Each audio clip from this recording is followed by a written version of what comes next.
Come and listen to my story about a man named Jed. A poor mountaineer barely kept his family fed. And then one day he was shooting at some food, and up through the ground come a bubbling crude. Oil, that is, black gold, Texas tea. Well, the first thing you know, old Jed's a millionaire. Kinfolk said, Jed, move away from there. Said, California is the place you ought to be. So they loaded up the truck and they moved to Beverly Hills, that is, swimming pools, movie stars, the Beverly Hillbillies.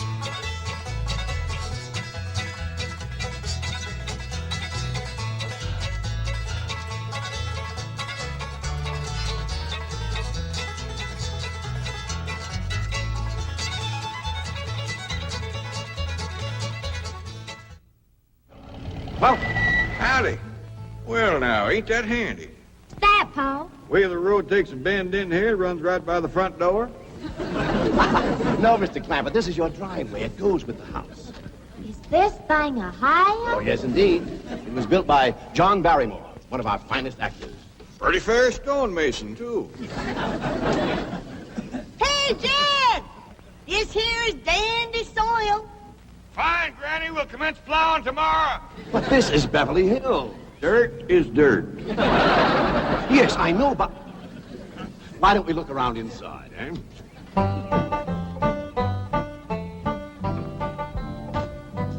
Well, here we are. I hope you're going to like this place I picked out for you. Maybe a trifle larger than what you're used to, but I feel a man with $25 million in my bank should live in a manner that... Come in, this is your home.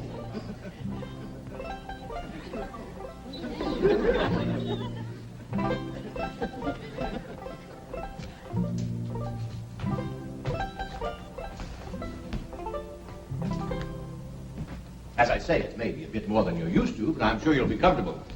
Now, my secretary will be over right away to help you with the hiring of servants or whatever problems you may have. She's a very efficient girl, Miss Hathaway. Jed? Jed? Jed? You and Jethro fetching my stove so I can get some victuals to cook in? Oh, you have a beautiful stove. Thank you. Fetch it in, Jed. You scare up some wood, Elly. No, I mean you have a stove already installed in the kitchen. Where's that? I'll show you. Excuse us. Ellie, you go with Granny. She'll still need you to fetch some wood. Sure, Pa.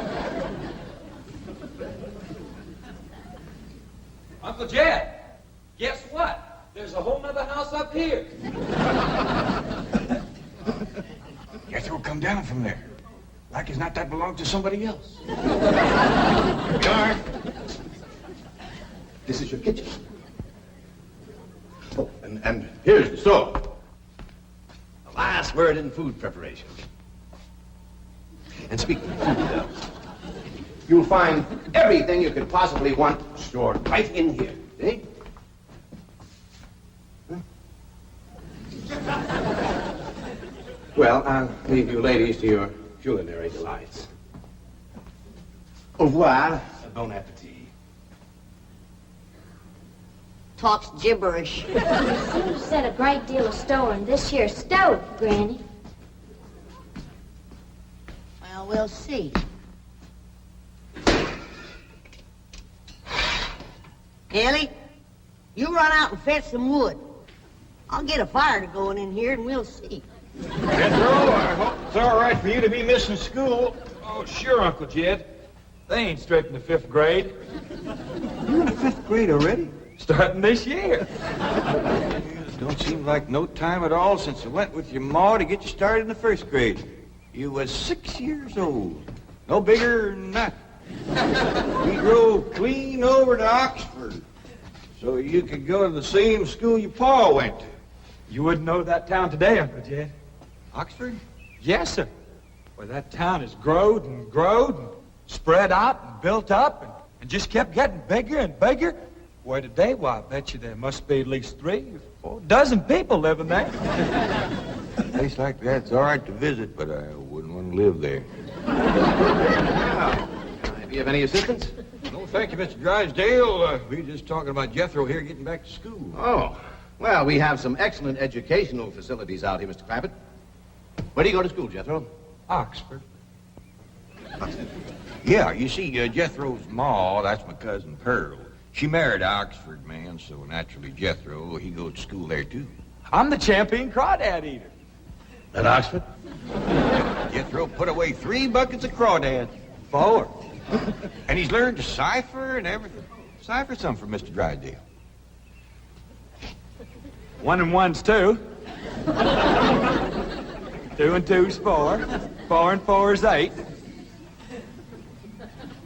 I have to take off my shoes to get any further than that. Never mind. I'm sure we're thinking of 2 different Oxfords. You see, there's one that's very, very famous and very old. That's where Jethro goes to school. Been there since pioneer days. That's how come it got its name. It's where the oxen used to ford the river. So folks took to calling it Oxenford, and later on it got shortened to Oxford. Well, I'll be running. Oh, by the way, here are your keys. My secretary should be over very soon. Well, thank you very much, Mr. Drysdale, for everything you've been doing for us. Oh, it's my pleasure, Mr. Clampett. You see, I'm not only your banker, I'm your next-door neighbor. Well, say, now ain't that nice? Well, now, why don't you bring your missus over tonight for supper, and I'll have Granny womp up a mess of grits and hog jowl. Well, you see, right now my wife is in Boston. Oh, that's too bad. When'll she be back? Not too soon, fortunately. I'll see you later. Well, thank you, Mr. Drysdale. So long. Uncle Jed, you reckon one of these days I can have me a little bitty old taste of Granny's moonshine? Now, Jethro, you know the family rule about Granny's moonshine? You get your first taste on your wedding day and not before. Well, Uncle Jed, that might be an awful long time. I ain't even got me no sweetheart. How come? Why, back home, every time I get me a girl, one of them there big fellas would take her right away from me. Maybe out here in Beverly Hills. Paul, could I please have the axe? I gotta split some wood for Granny. Fetch it, Jethro. Ain't this place got a wood pile? Not that I can find, but I found a whole row of black old dead tree trunks, pretty near as high as this height. Is it kind of big for you to tackle? Well, shucks, no, Paul. They're only this big around, and all trimmed and topped and strung together with the black rope, so as no matter which one you cut, the others keep it from falling. Somebody had a right smart idea there. Just the same, I think I'd rather have Jethro do the cutting. Oh, Paul, let me. Cutting trees and chopping logs ain't no work for a girl. I'm just as strong as Jethro. You ain't neither. I am so. You ain't neither. I am so, too. You want to wrestle? Darn too. Now, here. That ain't no fair fight. Somebody's gonna get hurt. Now, yeah, you see, you're getting too rough. Jethro. A person can get crippled from a hold like that. Get up from there. I can't, Uncle Jed. You turn him loose and get up from there before I take the strap to the boot. Now, here, you get out there and chop down one of them tree trunks and saw Granny some nice logs. Yes, sir, Uncle Jed. Could have whooped you if you hadn't tripped me. Heavy? Come back here and sit down. I want to talk to you. Whooped him fair and square, and I'll do it again. You won't. That's what I want to talk to you about. Elly May, you're getting too big to wrestle with boys. I ain't as big as Jethro. Big that way, I mean, growed up. You're a young lady now. You gotta start minding your manners and fixing your stuff up real nice and wearing dresses.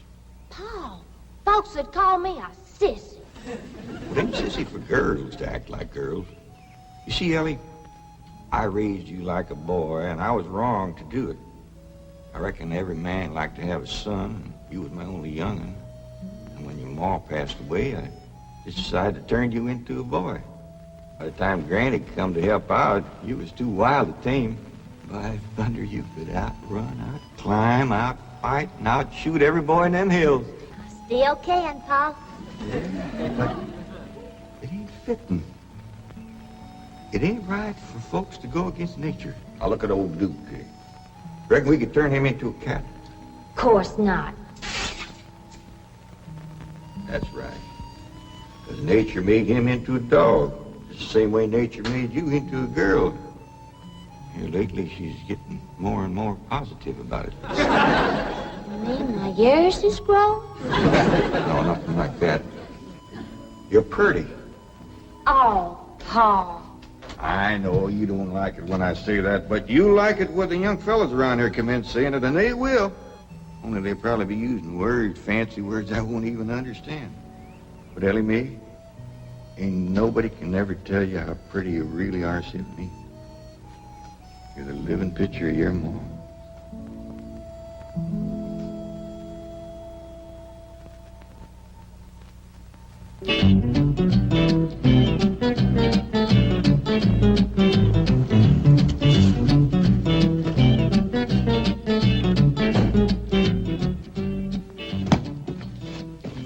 You still here? I thought you were going up to the Clampetts estate. I didn't think it prudent for us both to be absent simultaneously. In the event of crises... The only crises you have to worry about right now is keeping Mr. J.D. Clampett happy. Now get up there. Tell me, how did you like the flamingos? What flamingos? I thought pink flamingos around the swimming pool would add a rather elegant touch. Mr. Clampett is not a man educated to elegance. That will take time. Right now, there are more pressing problems. Of course, getting settled, the servant problem. Well, whatever they are, just get up there and solve them. Now, J.D. Clampett is this bank's largest depositor, and I'm making his satisfaction your responsibility. I accept the mantle of responsibility with which you have cloaked my shoulders, and I shall so conduct myself that if this great financial institution shall last 1,000 years, people will still say, this was their finest hour. Handy wood, all right. Got a lot of pitch and tar in it. Ought to burn real good. Yeah. That flimsy grate holds up. Granny, this is top of that tree trunk. You want I should split it up too? No, just leave it outside. Yes, sir. This place ain't even got a wood box. Yeah, folks don't need much wood out here. Remember what Pearl said? It don't get cold. Yeah, I remember. It might not get cold in the day, but it sure freezes solid at night. How you know? I'll show you how I know. Every bit of food in this here storage bin is froze harder than a rock. Yes. Look.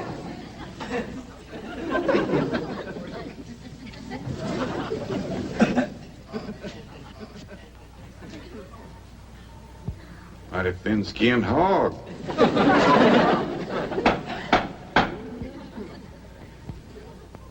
But I'll be doggone. Take me 2 days to thaw out that ham before I can ever cook it.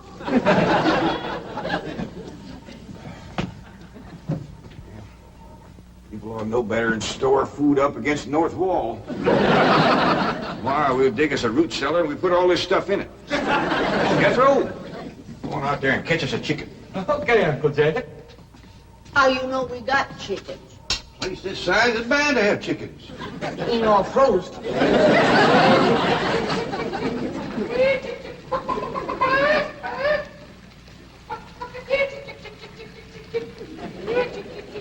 Chick, chick, chick, chick, chick, chick, chick.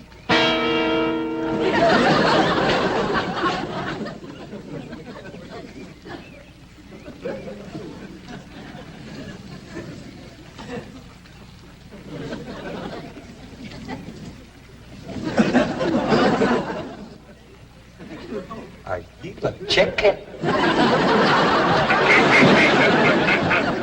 Here's that bucket. You want it? You take it, Ellie. See if you can find a creek. I gotta have some water. You know a pump on this place? It ain't even got a well. Uncle Jed, Uncle Jed. Yeah, boy. Did you find a chicken? I found something. I ain't sure if it's a chicken, a goose, a duck, or what. Where is it? I couldn't catch it. That thing can outrun a jackrabbit. There ain't no goose or duck. Must be a chicken. If it is, Ma was right about things growing bigger out here. That thing was this high. A chicken? Ah, Jethro. Honest, it's got legs this long.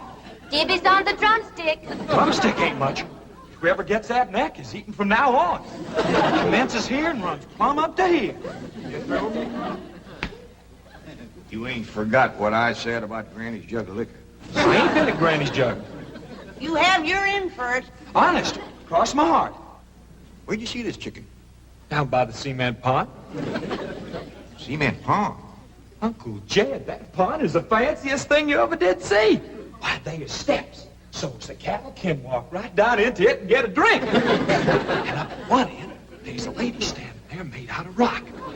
And she's a-pouring water out of a jar right into that cement pond. Oh. Well, that's how come that big old pink chicken to get away from me. Flew right over the top of that there rock lady, landed in that pond, and swam like an otter. Just flapping them big old pink wings and hollering. What color did you say that chicken was? It's pink. Ain't I told you that stuff would stunt your growth? Miss Granny, I didn't touch a drop. You and me is going to the woodshed. Now, Jethro, you swear to be telling the truth? So help me, Jefferson Davis. You take your hat off when you speak of the president. Well, he ain't president no more. I'll have no Yankee talk in my kitchen. Jethro, you and me is going back out there and corner that chicken. Granny, you get your fire to going. Elly May, you sweep up out front and keep your eyes open for that Miss Hathaway. I'm counting on her to take you in hand and get you in the right kind of clothes. Come on. Hey, chicken.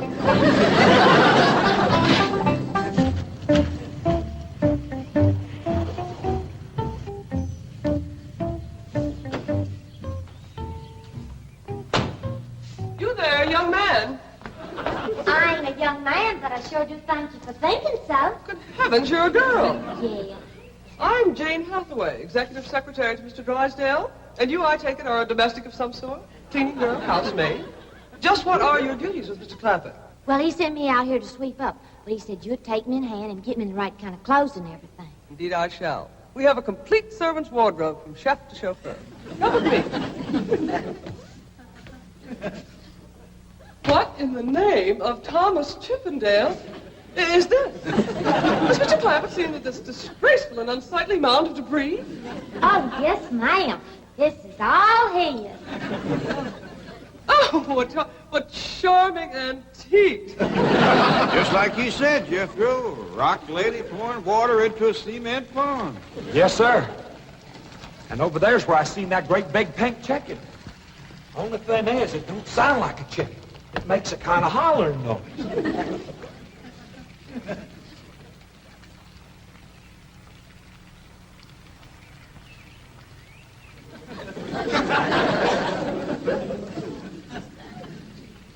Reckon you'd make a hollering noise, too, if you was to lay egg like that. Man, oh, man. That's what I call an egg. And you won't have to worry about food now. Wait till she cooks this.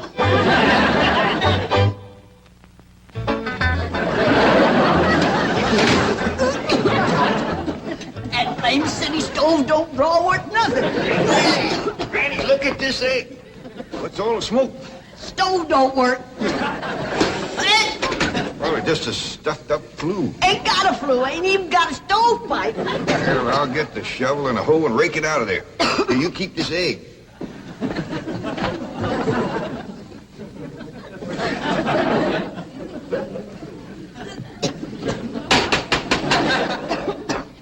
Just like everything else out here. Froze solid.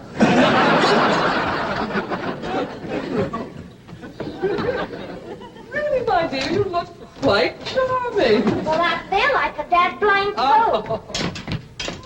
Just a moment. Get something, I'll be right back. Oh, that was my Pa. I take it he's a gardener. Oh, yes, ma'am. Pa just can't wait to commence gardening. Apparently. However, as though I admire his enthusiasm, I must forbid him access through the main entrance. Now, tell me about the rest of the staff. Is there a chauffeur? A what?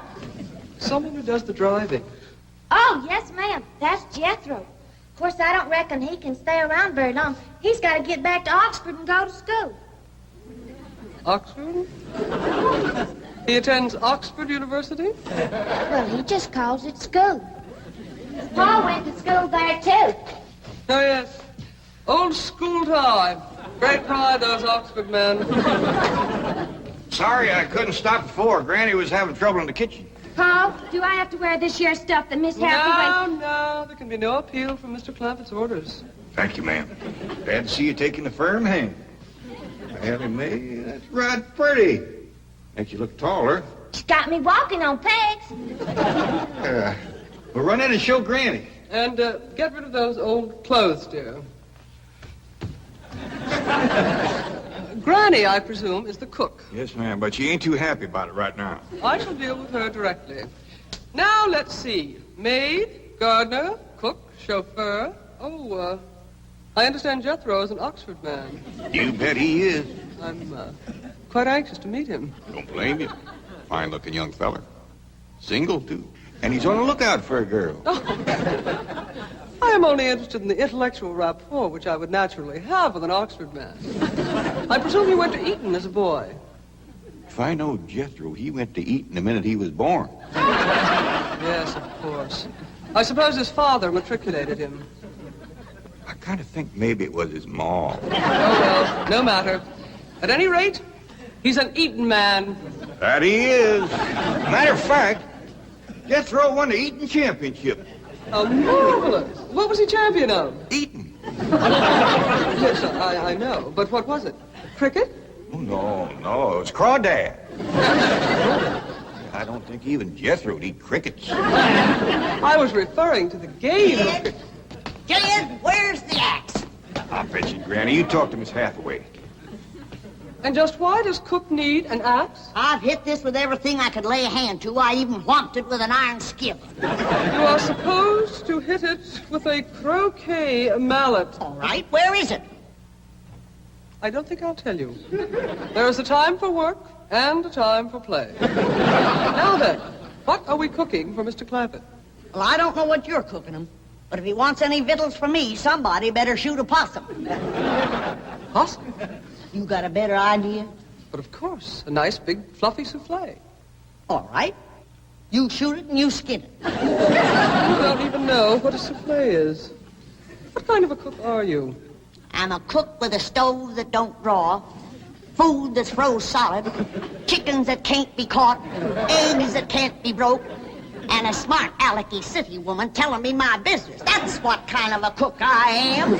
Mind your tongue, little woman. I can have your job. You sure can, and the sooner the better. Jethro's coming, and just wait till you see what he's got.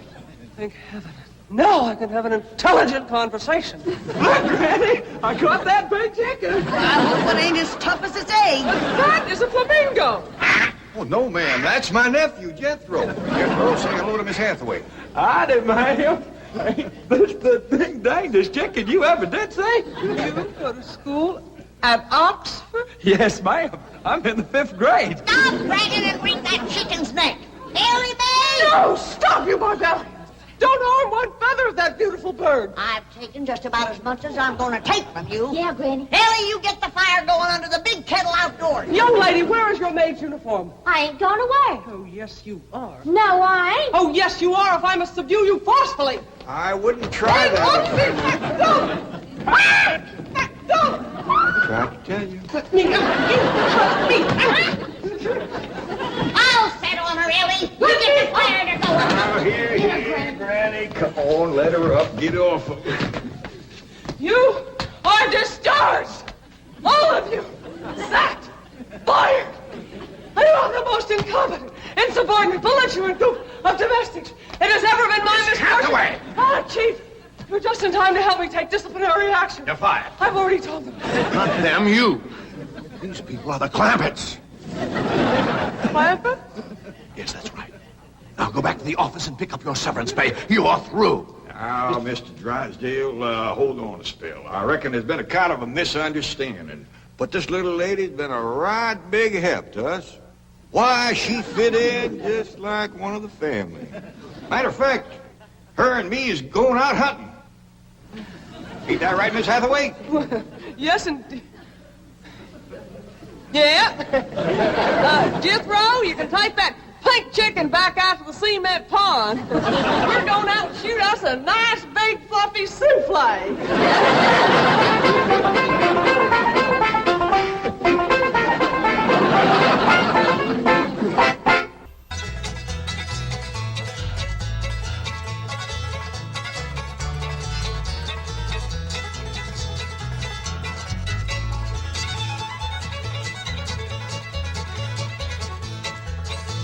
Well, now it's time to say goodbye folks for kindly dropping in. You're all invited back next week to this locality to have a heaping helping of their hospitality.